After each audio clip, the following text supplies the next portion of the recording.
Aleluia, aleluia, em honra e louvor nós iremos cantar ao Senhor.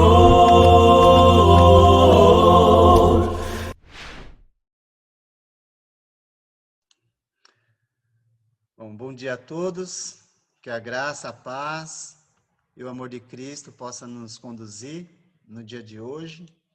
Estamos na nossa lição 9. Já falamos sobre vários assuntos, não é? E hoje nós vamos, a última lição, nós falamos sobre o plano, ou a confirmação, né, do plano de salvação que Deus nos deixou.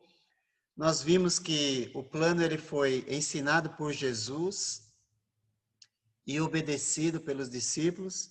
E a ideia é a gente realmente avaliar, né, o que nós fizemos, enfim, em nossa jornada e realmente decidir sempre por aquilo que Deus ele espera, não é? E agora nós vamos ter uma série, né, a gente pode dizer assim, de 3 aulas, onde nós vamos falar sobre a importância da igreja no reino de Deus.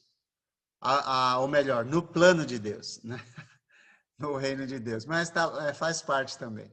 Né? Mas a importância da igreja no plano de Deus. Tá bom? E espero que a gente possa realmente aprender.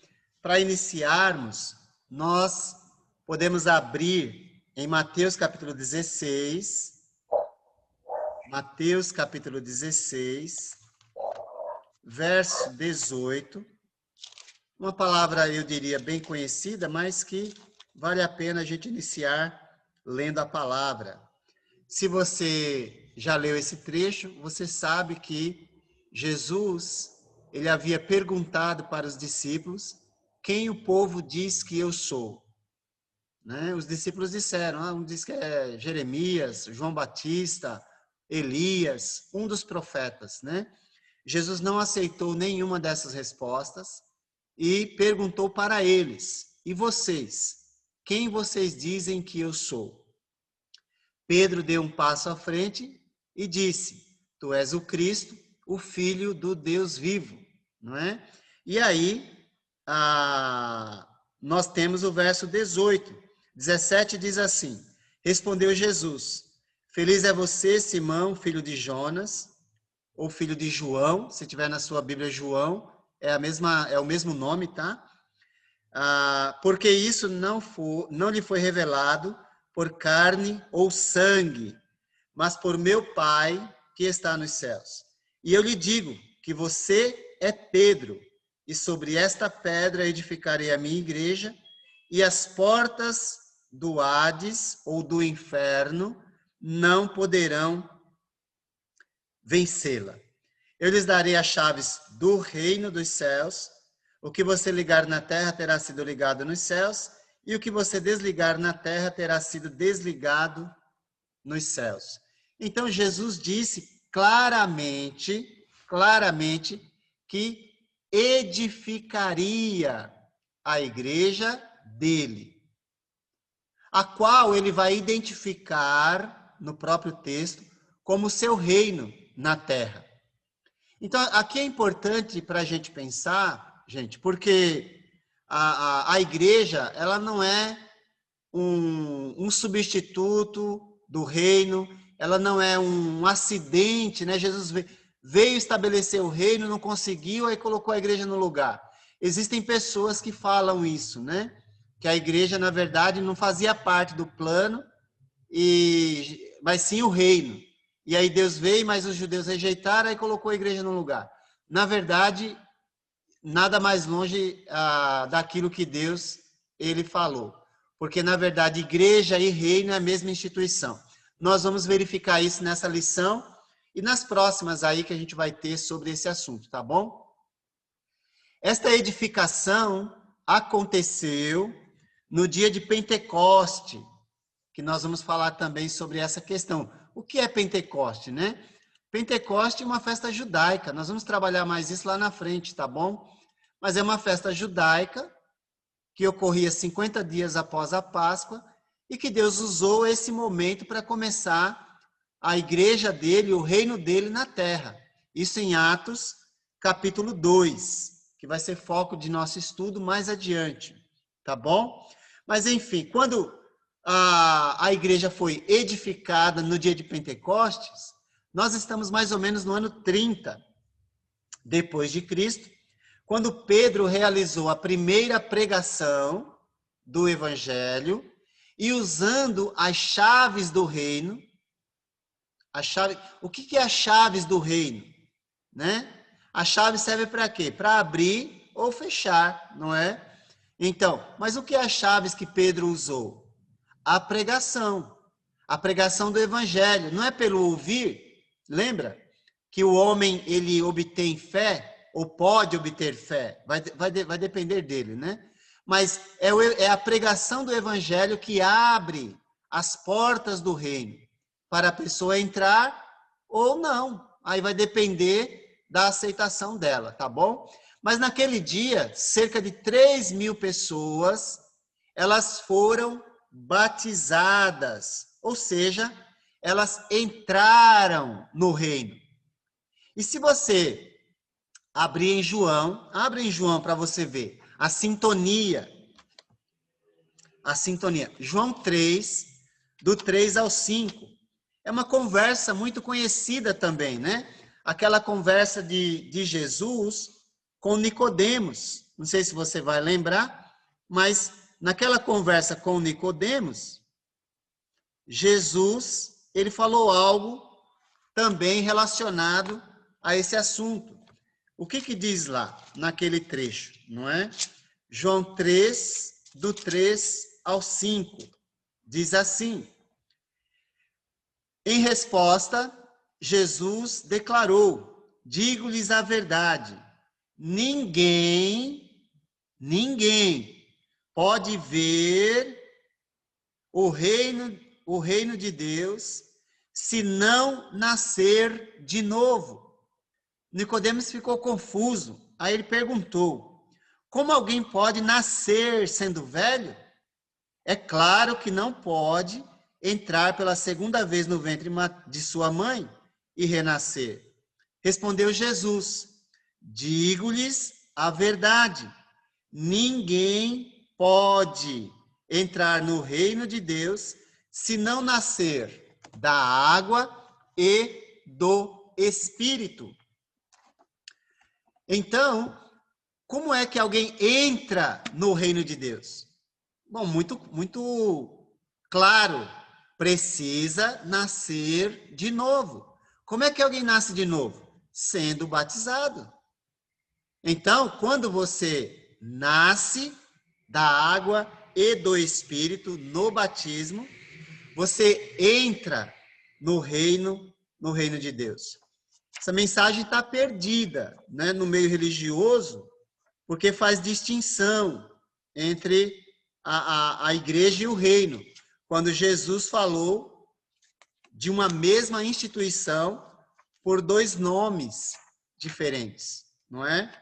Só estou dando uma olhada aqui numa questão para trazer mais informação para você. Deixa eu dar uma olhadinha aqui. Só para confirmar. Sabe quando Jesus fala assim, olha, em verdade, aqui, em verdade vos digo, né? Digo-lhes a verdade, ou em verdade vos digo, né? A palavra aí que você está lendo, em verdade, é a tradução da palavra amém. E aqui, na língua grega está amém, amém, lego, soi. Soi quer dizer, eu digo a você, porque ele está conversando com Pedro, né? Mas o que eu quero dizer para você é o seguinte, que o amém duplo, está aqui na língua grega, se você assim desejar, eu mostro depois, mas o amém duplo quer dizer que ele está dizendo, olha, eu estou falando, e o que eu estou falando é com autoridade. Isso não pode ser mudado. Deu para entender? Então, quando você lê essa expressão, em verdade, Jesus, ele está dizendo, olha, o que eu digo é com autoridade e não pode ser mudado. É necessário, para entrar no reino, nascer de novo. Tá bom? Nós vamos falar bastante sobre isso, mas é importante você perceber os detalhes e aprender com os detalhes, né? Então, a igreja iniciada por Jesus, através dos apóstolos, existe ainda hoje. Pois ele disse, aí vai, se você acredita na palavra de Jesus. Eu já ouvi pessoas dizer, aquela igreja que os apóstolos iniciaram, aquela não existe mais. É impossível que exista. Porque hoje existe tanta igreja, que ninguém sabe qual é a igreja, na verdade. Não é? Mas como a gente está mostrando para você, o evangelho ele é simples. Eu espero que esteja entrando na sua mente isso, né? Mas Jesus disse assim, olha, as portas do inferno, ou do Hades, da morte, não prevalecerão contra ela. Ou seja, não poderão vencê-la. O que isso significa? Independente da ação do homem, a igreja de Jesus sempre existirá. Por isso que nós entendemos e ensinamos que nós não temos igreja. A igreja, ela pertence a Jesus, foi ele que comprou. Ele é o dono. Então, pastor que diz a minha igreja, ele está aí querendo competir com Jesus, ele não tem igreja. Na verdade, ele é um usurpador, porque ele não deveria usar a igreja como posse dele, uma vez que ela já tem um dono. Deu para entender? Agora, eu espero que você também, fazer parte da igreja de Jesus, não da igreja do pastor fulano, ciclano ou beltrano. Eu não quero. Eu quero fazer parte da igreja de Jesus. E para fazer parte da igreja de Jesus, eu preciso seguir as orientações dele relacionadas a alguns assuntos, que é o que nós vamos abordar nessas lições que teremos sobre a igreja. Portanto, se Jesus disse que as portas do inferno não prevaleceriam, isso quer dizer que ela sempre existiria, certo? Então, ela é de suma importância, porque somente nela há salvação. Eu digo que a pessoa fala assim, eu não sei se você já usou essa frase, se você já usou essa frase e quiser ter a coragem de dizer que já usou, se você já usou essa frase, você coloca, eu já usei, mas eu acho que eu não vou usar mais, porque não faz sentido, não é? Igreja não salva ninguém. Você já usou essa frase? Provavelmente sim, provavelmente. E eu vou dizer para você que você está certo. Você está certo se você já usou essa frase. Igreja não salva ninguém. Opa, beleza, está certinha a frase. Porém, gostaria que você pensasse um pouco mais sobre isso. Ô Gisele, você é corajosa, hein? Muito bom. A Gisele disse, já usei sim. É corajosa, não é? O Danilo colocou, Edivaldo, se você achar apropriado, quando der, pergunta quem está com a... ok. Mais uma vez. Asus, eu preciso que você me responda quem é você. Tá bom? Para a gente poder continuar, tudo bem? É somente para que a gente saiba mesmo, para que a gente tenha realmente convicção. Oi, pastor Edivaldo, peraí que eu vou ligar aqui a câmera. Tranquilo. Não, só diga seu nome, nem precisa abrir, tá bom? Só diga... Tá. Eu sou a Lauriana. A Lauriana. É que o link do grupo, uma amiga que me passou. Tá bom. E daí eu tô no grupo do curso. E eu tô indo trabalhar. E eu Lauriana, tô aqui fique em paz, tá bom? acompanhando a aula. É mais tá bom? assim para a gente ter aquela aquela segurança, tá bom? Você fique tranquila. É mais para a gente ter segurança de que... Porque como às vezes entra pessoas que... Né, pode entrar alguém com uma intenção inadequada, então é bom a gente saber quem é todo mundo, né? Tá bom. Tá bom? Muito obrigado, viu? Muito Obrigada. obrigado. E pode fechar a câmera sem problema nenhum. Deus abençoe sua vida. Estamos juntos. Espero que você continue firme, batalhando com a gente. Muito obrigado. Vamos agora continuar, gente. É porque assim, o Zoom, ele é bom, mas ele é às vezes falho em termos de segurança, né? Então, para a gente não ter problema, aí a gente pede que todo mundo se identifique, tá bom? É só para isso. Isso é para a Lauriane, é para todos nós. É para mim, né? Beleza? Mas Deus abençoe a Lauriana e graças a Deus que estamos bem. Todo mundo bem, né? Então, gente, vamos continuar. Vamos continuar e graças a Deus que estamos bem. Deu para entender essa questão, gente? Se você já usou essa frase, olha, a igreja não salva ninguém e tal, você falou verdade. Mas eu gostaria que você refletisse um pouco mais sobre isso, sobre outra frase que eu vou dizer. Igreja não salva ninguém. Verdade. Mas também fora da igreja não há salvação. Agora eu vou explicar por que eu digo isso. Porque Jesus, quando ele vier, ele vai vir buscar a igreja dele. Está em Efésios capítulo 5, não é? Ele morreu por ela, ele cuida dela, ele purifica a sua igreja. Então, quando ele vier, ele vai vir buscar a igreja dele. Eu vou enfatizar isso. Então, fora da igreja, agora, olhando para o mundo que nós vivemos, não é? Igreja não salva ninguém. Verdade. Porque igreja, no sentido que estão usando a palavra igreja hoje, isso está longe daquilo de ser a ideia de Jesus. Então, não salva mesmo. Porque essas denominações religiosas, na verdade, elas estão multiplicando a divisão. E isso é condenado por Deus. Nós vamos verificar isso mais tarde. Tudo bem? Então, é importante que você compreenda que Jesus tem a sua igreja. Porque ele morreu por ela. Então, ele é o dono. Entende? Então, se você entender isso, aí ótimo, tudo vai fazer sentido a partir de agora. Agora, se na sua mente você ainda não conseguiu destravar que o denominacionalismo, ele não faz parte do plano divino, o que é denominacionalismo? Cada um tem a sua igreja. Aí a minha igreja, a igreja do outro, a igreja do outro, o pastor diz que a igreja é dele, o outro pastor diz que é dele, aí eles ficam brigando entre eles. Não. Então, não é isso que a gente quer ensinar. Nós queremos ensinar que o único dono legítimo da igreja é Jesus.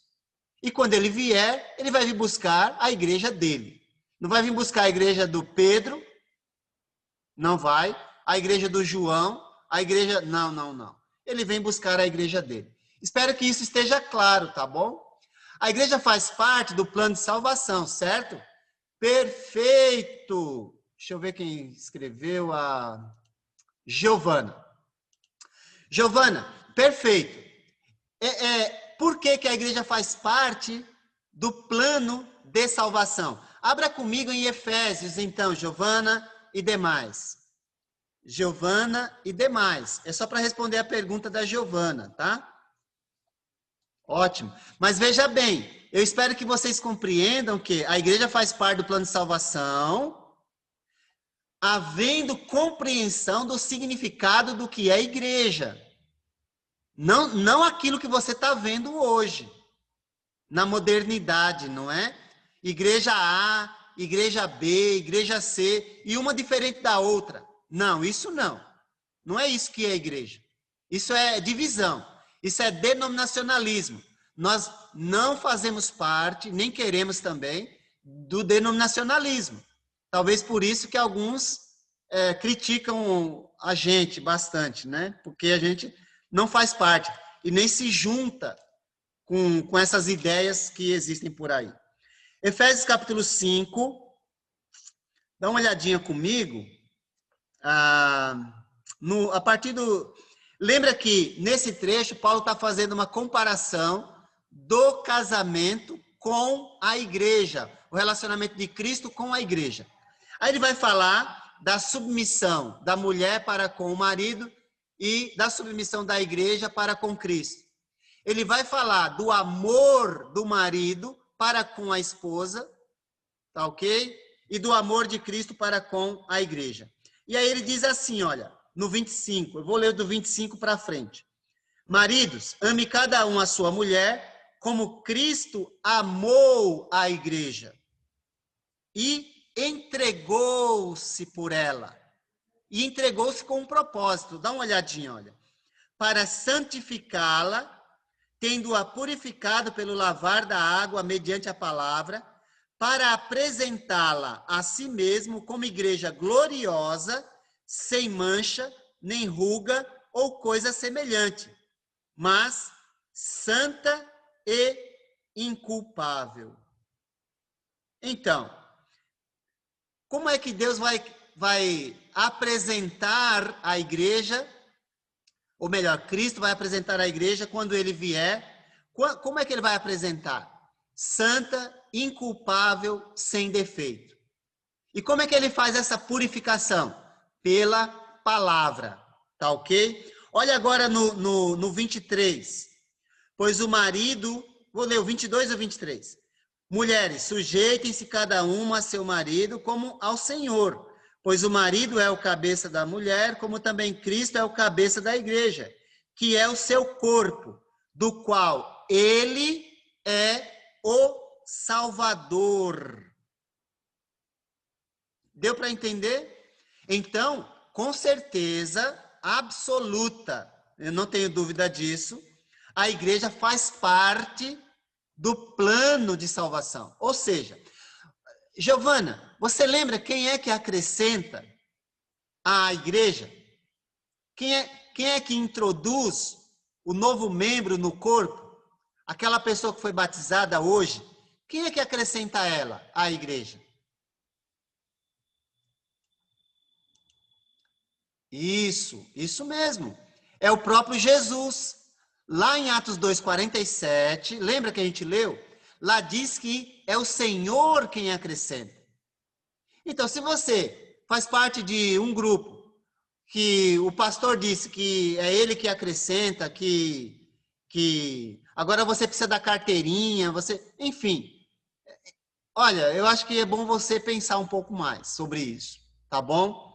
É óbvio que as decisões, elas são individuais, eu não vou tomar decisão, nem tomo decisão por ninguém. Mas eu diria, considere se aquilo que você tem aprendido está confirmado naquilo que está escrito.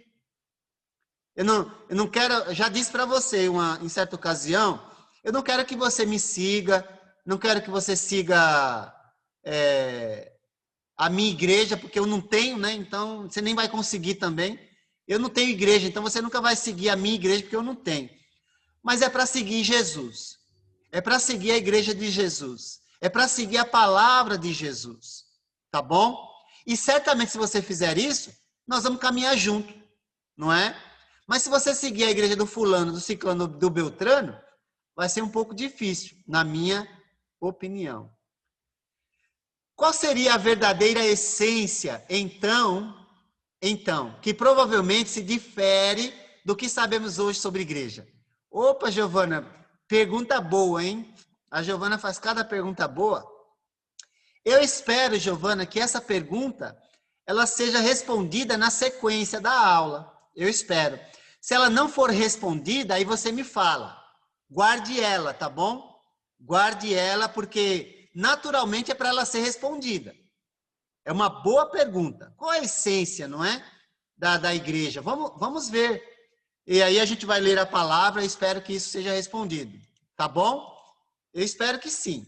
Bom, em nosso estudo da igreja, nós vamos ver qual é a verdadeira revelação divina sobre sua natureza, Tá vendo, Giovana? Eu espero que seja respondida. Porque nós vamos falar sobre isso, não é? Tudo bem? Enfim, sua natureza, olha, sua missão, sua organização. Como a igreja é organizada? Nós vamos falar sobre isso. Sua adoração. A adoração no Velho Testamento era de um modo. Como que é na Nova Aliança? Será que é do mesmo jeito? Vamos avaliar. Vamos ver como é que a igreja adorava nos seus primórdios. Tudo bem? E seu fruto. Qual é o fruto que a igreja deve produzir? Então, são esses assuntos que nós vamos trabalhar nas próximas 3 lições. Hoje, talvez, 1h30 ou 2, não é? Mas a gente espera realmente trabalhar nesse sentido. Olá, pessoal. Edivaldo, mais uma vez. Terminamos a primeira parte da nossa lição e quero incentivar você a dar continuidade no nosso curso, assistindo as próximas partes desta lição, e assim nós possamos continuar crescendo juntos na graça e no conhecimento do nosso amado Jesus. Que Deus te abençoe e te guarde. Aleluia, aleluia, em honra e louvor nós iremos cantar ao Senhor.